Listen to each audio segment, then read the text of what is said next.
sommes là pour signifier à la direction que nous sommes en total désaccord avec sa politique antisociale, notamment pour 2015, un refus de la direction d'augmenter les salaires, puisque lors des ce qu'on appelle les NAO, négociations annuelles obligatoires, la direction nous a proposé d'augmenter de 0%.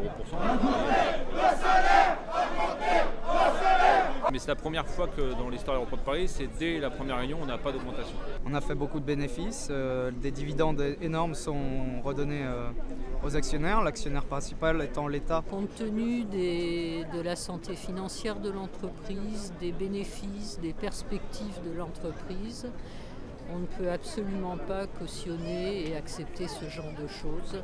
2014 a été l'année de tous les records, records de passagers, records de bénéfices. Les bruits de couloir avancent 400 millions d'euros. C'est une entreprise qui va bien, c'est une entreprise qui est solide. Moi je manifeste comme tous les autres salariés parce que je n'accepte pas qu'une entreprise qui fait des bénéfices aussi énormes que la nôtre, qui se porte très bien, propose zéro augmentation de salaire. On aimerait être augmenté de la même manière que les actionnaires ont été augmentés à 60%. Et nous, 0%. Cherchez l'erreur. De toute façon, l'austérité n'est jamais justifiée. Alors, mais comment expliquer dans une entreprise qui va faire peut-être entre 300 et 400 millions d'euros de bénéfices en 2014 de telles mesures?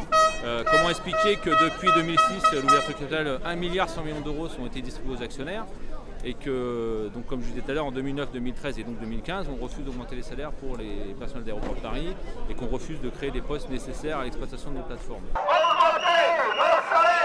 Les mesures salariales qui nous sont imposées dès aujourd'hui s'imposeront en 2016, 2017, 2018 jusqu'en 2020, avec un trafic qui a progressé. Par exemple, en 2004, il y avait 56 millions de passagers, nous sommes à 16 millions. Il y a un très fort mécontentement des salariés. L'unité syndicale, c'est très bien qu'on ait pu faire une intersyndicale sur un problème comme ça qui est très important. Les agents sont déterminés, on a des bons chiffres côté grévistes.